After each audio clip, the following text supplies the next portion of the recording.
How I discipline myself to become rich. If you've been following this channel for a reasonable period, you might have heard me saying you have to give up something to get something. It's the truth. I discovered about 16 years ago, and since I discovered this truth, my life has never been the same. So, starting this video, I'll ask you to do something very simple. Take a sheet of paper or use your phone.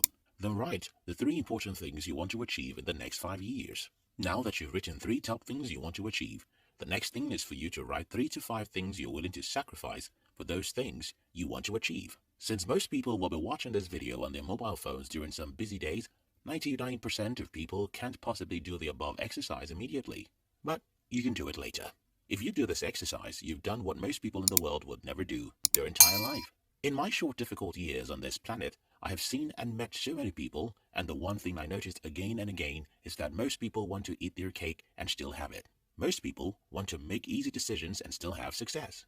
Most people want to do what is easy and still get a good result. Most people want to go to heaven, but they don't want to die. Now, look at the seed of any plant. We need those seeds to grow and reproduce hundreds of their kind. But what do we do to achieve that? We bury the seed and let the seed die. It's only when the seed dies that it can germinate and produce in multiple fold.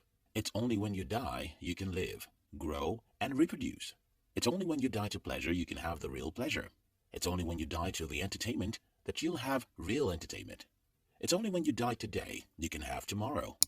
My journey of self-discipline. The first time I knew what self-discipline meant and the reward it brings was when I was about 15 years. I was in secondary school, which most people call high school, and I was having a conversation with 2 of my friends about who would become the best student in our class.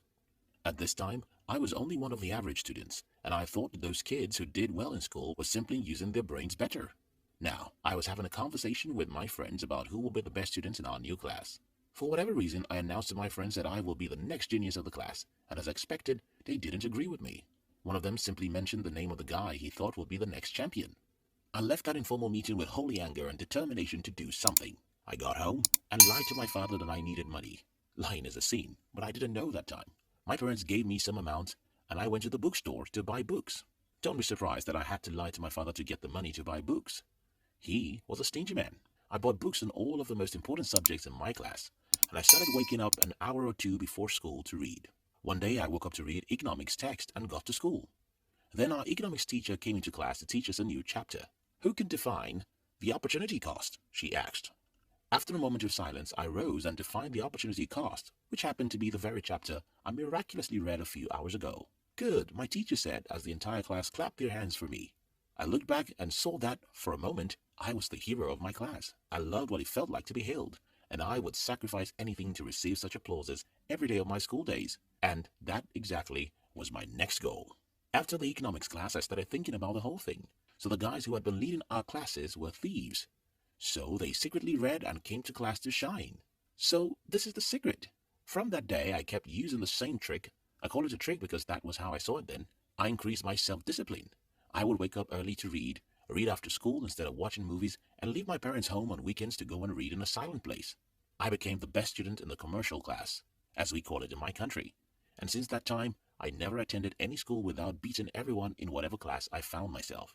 I titled this video, How I Disciplined Myself to Become Rich, and then went on to tell you silly stories about my academic performance. How does that make sense? Just give me a minute, I'll show you the sense in my stories. Leopards can change their colors. And not just leopards. Most animals can't. People don't change, and when they change, they still don't easily change. Success and failure are habits, and like most habits, it's highly addictive.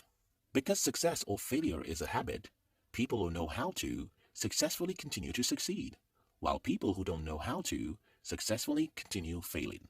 After I experimented and saw how I rose from the average student in school to become an academic hero everywhere I go, I simply duplicated the same formula for my financial life, and the formula goes like, know what you want, specifically identify what you have to sacrifice for what you want, and be willing to make those sacrifices. The above was the formula that made me the best student in school, and it's the same formula that made me rich.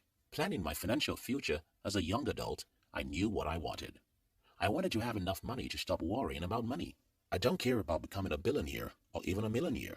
I just wanted to have a large enough cash flow to make me live a very comfortable life while doing what I truly love doing. After I identified what I wanted, then I chose my battles.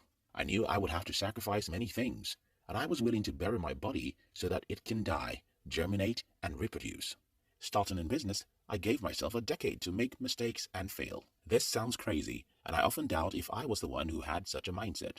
How on earth would you decide to fight a battle for 10 years? How would you decide to go through the pains of failures, rejections, and poverty for 1 decade? I don't know, but that was my decision. I decided to read every book I could find, take every difficult decision and action I could, and discipline myself as much as I can. Most people think that they are weak and can't do difficult things, but that's not true. The reason why you think you can't do difficult things is that you lack the motivation to do difficult things. Yes, the difference between a soldier and a civilian is the motivation. The difference between those who take tough decisions and discipline themselves and those who are fearful is motivation.